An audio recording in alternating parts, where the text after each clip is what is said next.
सिंध मुंहिंजी अमा सूंह तुंहिंजी मथां छा लिखी छा लिखां छा लिखी छा लिखां सिंध मुंहिंजी अमा दुनिया जा सिंधियो हिक मुठ थी सिंध बचायो सिंध मुंहिंजी अमा सूंह तुंहिंजी मथां छा लिखां सिंध जो क़ौमी आवाज़ radio voice of Sindh London.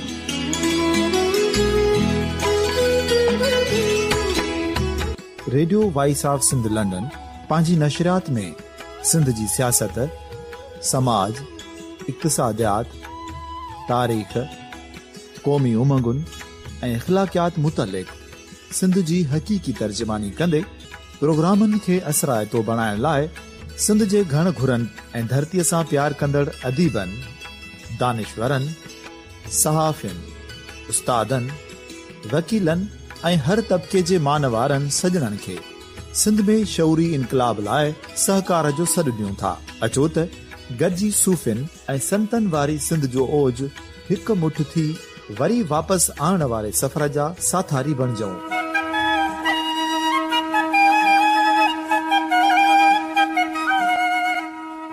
हिकु नए सुबुह जी शुरूआत जो पड़ाॾो घर घर, ॻोठ ॻोठ ऐं शहर शहर ताईं पहुचायो। शाल सिंध आबाद ऐं ख़ुशहाल थिए, सिंधी माण्हू सुखियो ऐं सताबो थिए।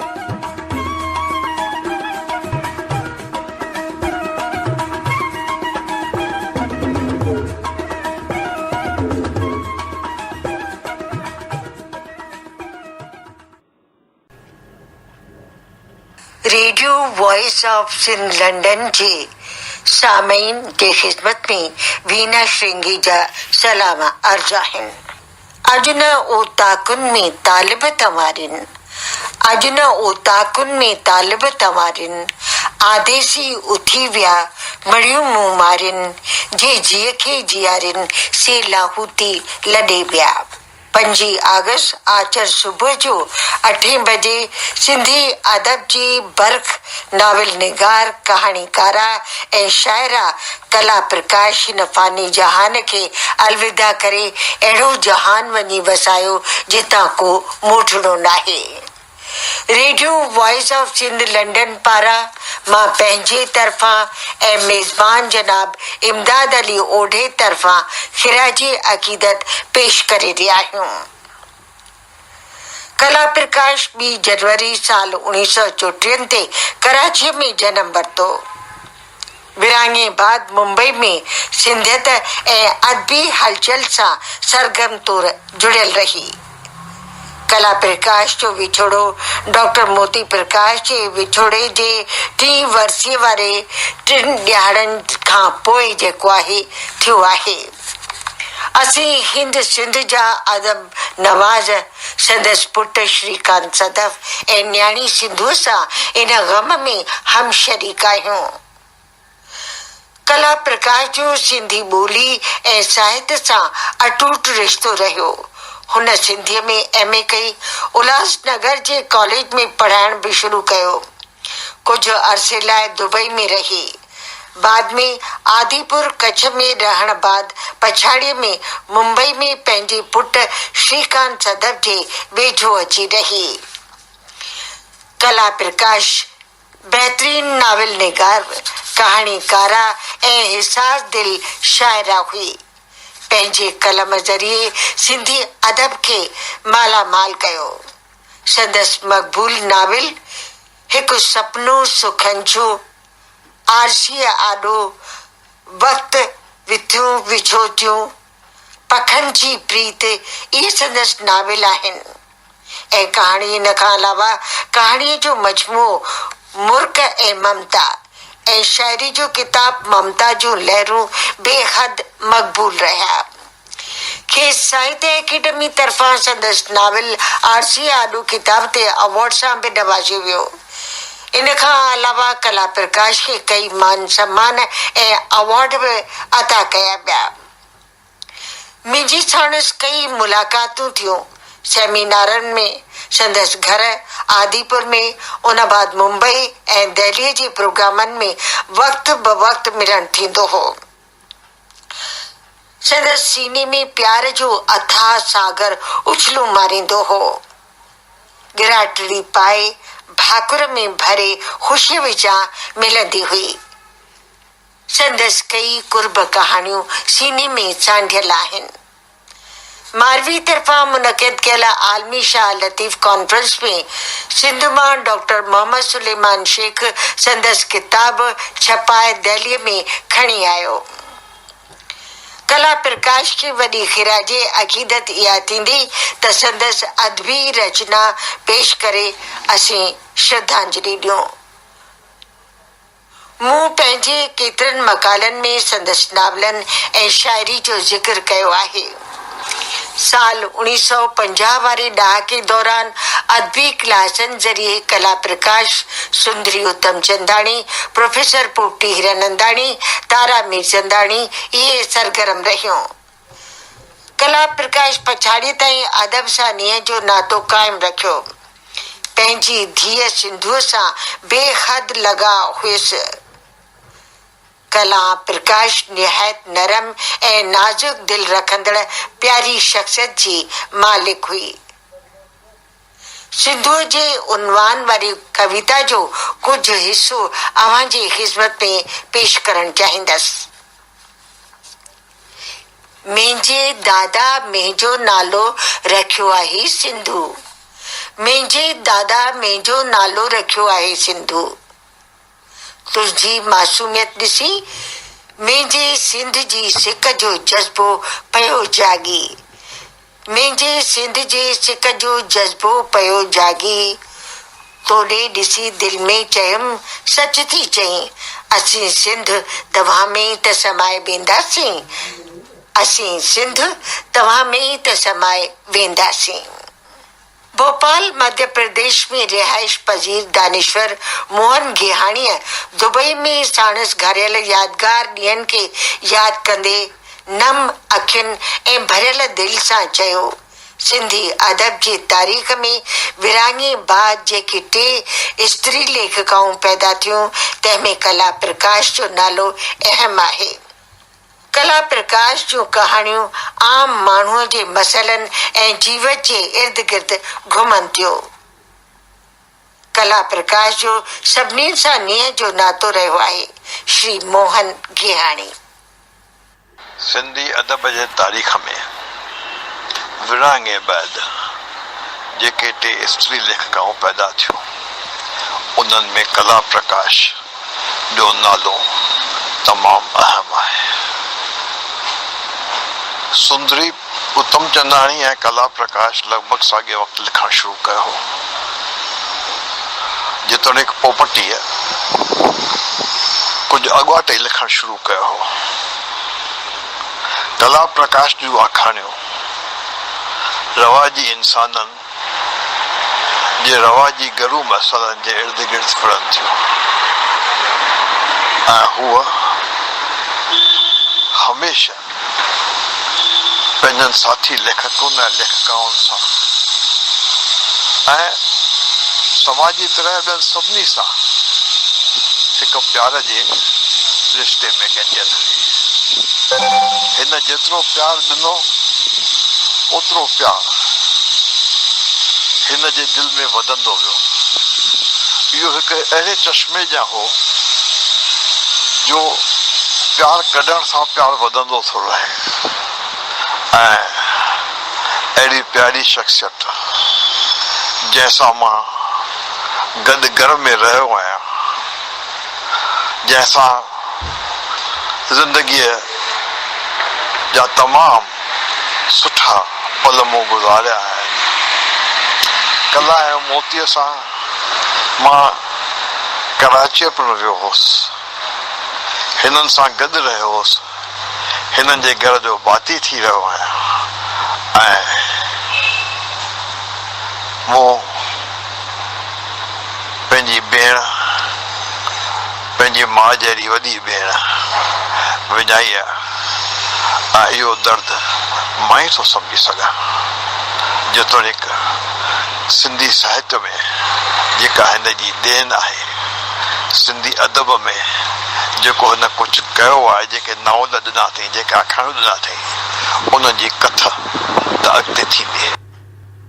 राजस्थान जयपुर जी बर्ख हिंदी सिंधीअ जे कहाणीकार नाविल निगार भगवान अटलाणीअ ॾुख जो इज़हार कंदे चयो त कला प्रकाश असांजे विच में न आहे।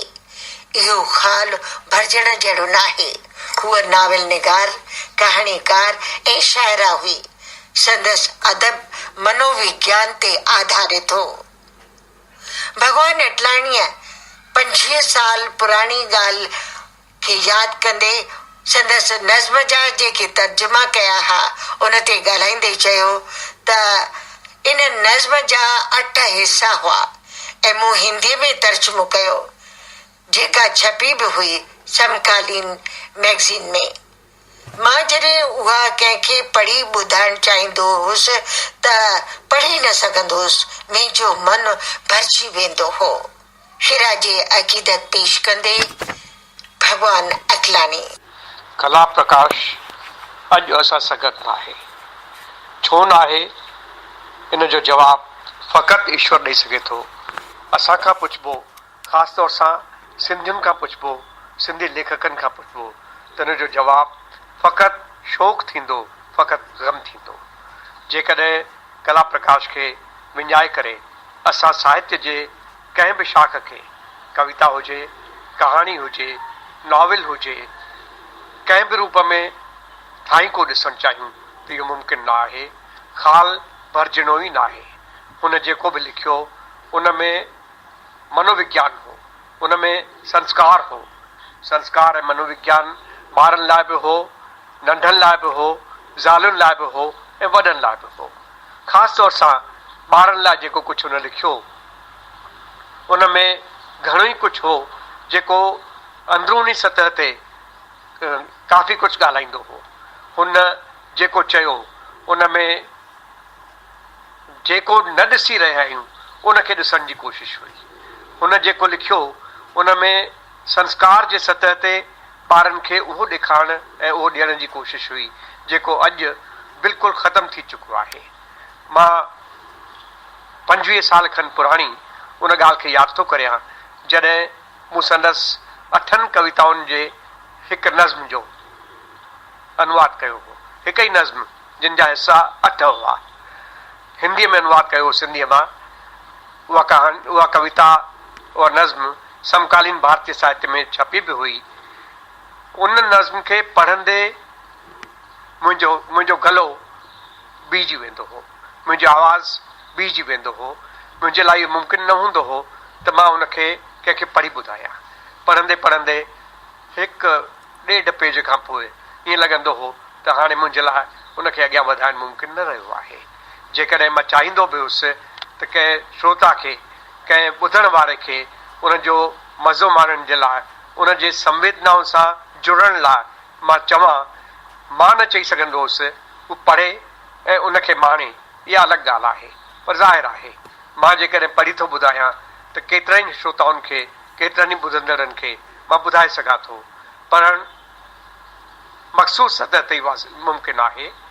इन करे जेकॾहिं मां चाहींदो हुउसि तॾहिं बि इहो न थी सघंदो हो। मां संदसि दादू नाले जी हिकु कहाणीअ खे यादि थो करियां जंहिंमें हुन ॿारनि खे जेको स्कूल में माहौल थो मिले उन में वॾनि माइटनि लाइ जंहिं क़िस्म जी नफ़रत जी भावना भरी थी वञे उनजे बरख़िलाफ़ सभु कुझु लिखियो हो जेको असां ॿारनि खे ॾियणु था चाहियूं। मां सम्झां थो ही तरीक़ो जेको मां अख़्तियार करे रहियो आहियां उहो विनम्र श्रद्धांजलि आहे।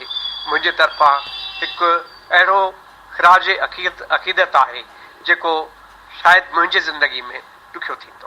बड़ौदे में रिहाइश पज़ीर बर्ख कहाणीकार ऐं शाइर प्रोफेसर नामदेव ताराचंदाणीअ कला प्रकाश खे श्रद्धांजलि पेश कंदे चयो त हूअ सुघड़ घर दयाणी ऐं सफल लेखिका रही आहे। संदसि सुठा किताब शाया थियल आहिनि। कला जे विछोड़े ते हिंद तोड़े सिंध जे सॼी अदबी बिरादरी खे अफ़सोस आहे। प्रोफेसर नामदेव ताराचंदानी। कला प्रकाश आमतौर हिक खुशहाल घर परिवार जी जवाबदार औरत तौर ऐं सिंधी कथा साहित्य जी हिक सफल लेखिका तौर ॼाती वेंदी आहे। लेखक बिरादरीअ में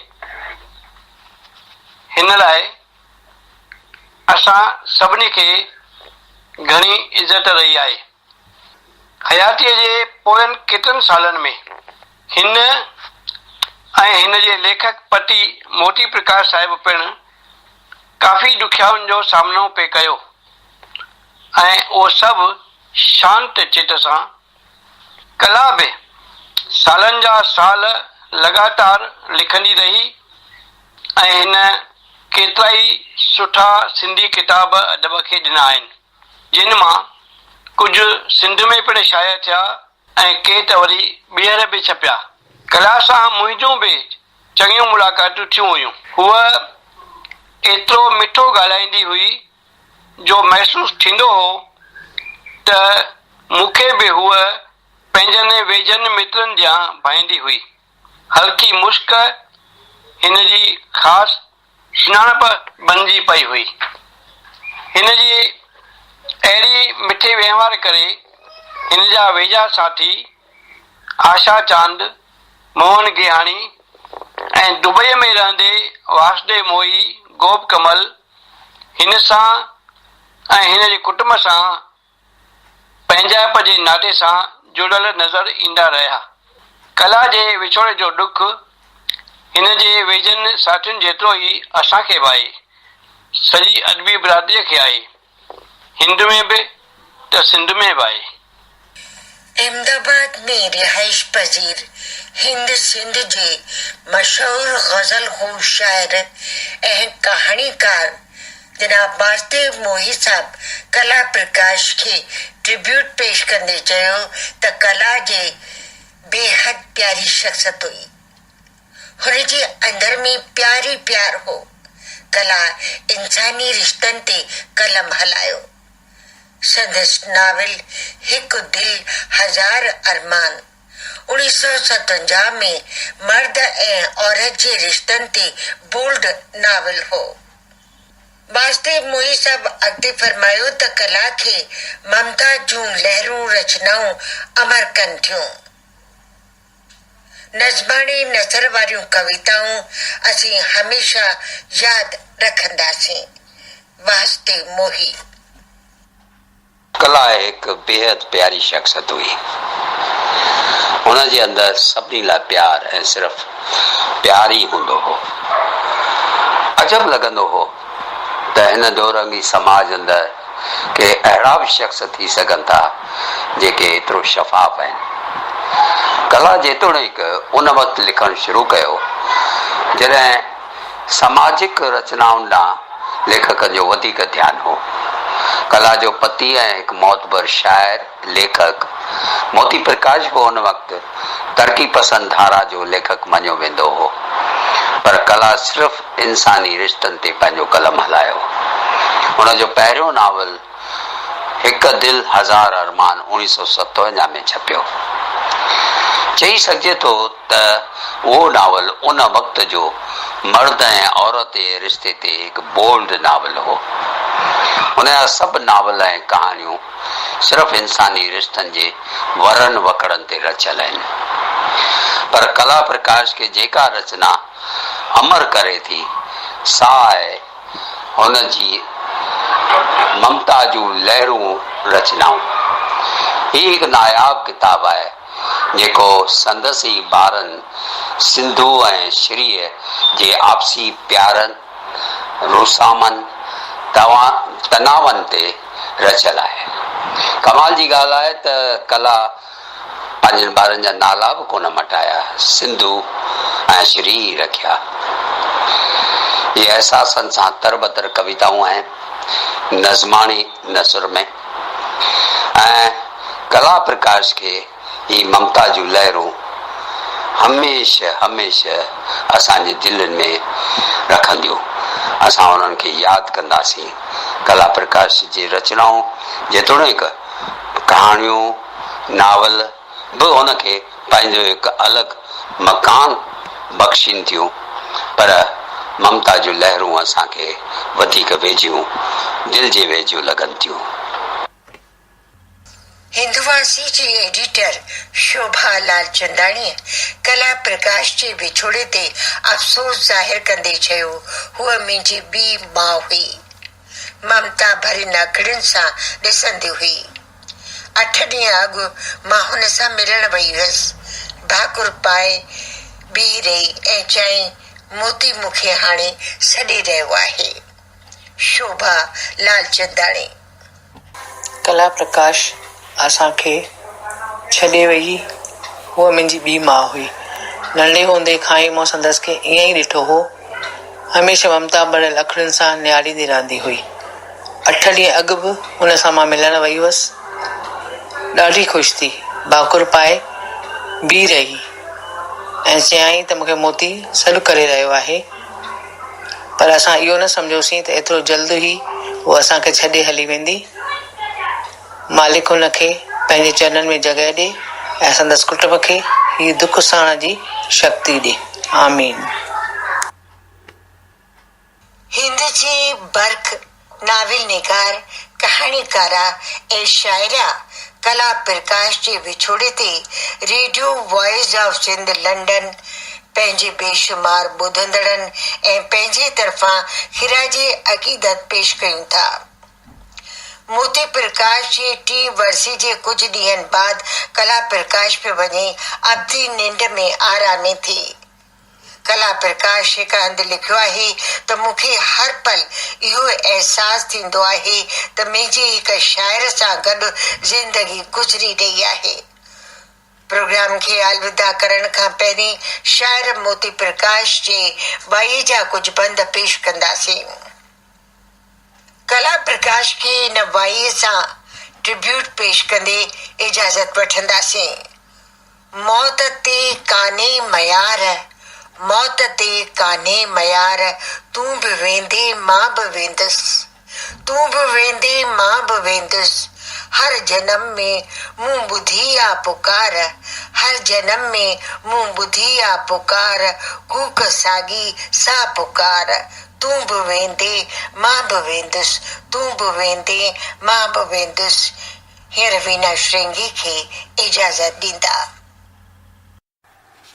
सिंध मुंहिंजी अमां, सूंह तुंहिंजी मथां छा लिखी, छा लिखां छा लिखी, छा लिखां। सिंध मुंहिंजी अमां, दुनिया जा सिंधियो हिकु मुठ थी सिंध बचायो। सिंध मुंहिंजी अमां, सूंह तुंहिंजी मथां छा लिखी, छा लिखां। सिंध जो क़ौमी आवाज़ radio voice of Sindh London.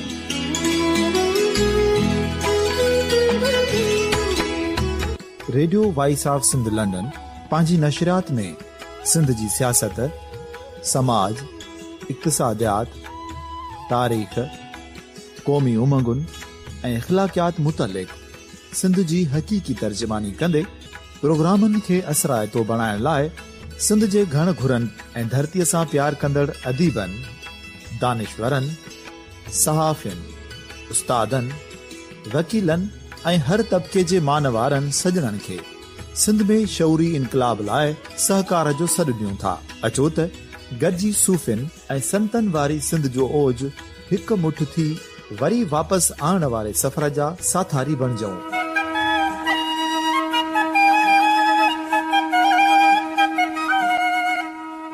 हिकु नए सुबुह जी शुरूआत जो पड़ाॾो घर घर, ॻोठ ॻोठ ऐं शहर शहर ताईं पहुचायो।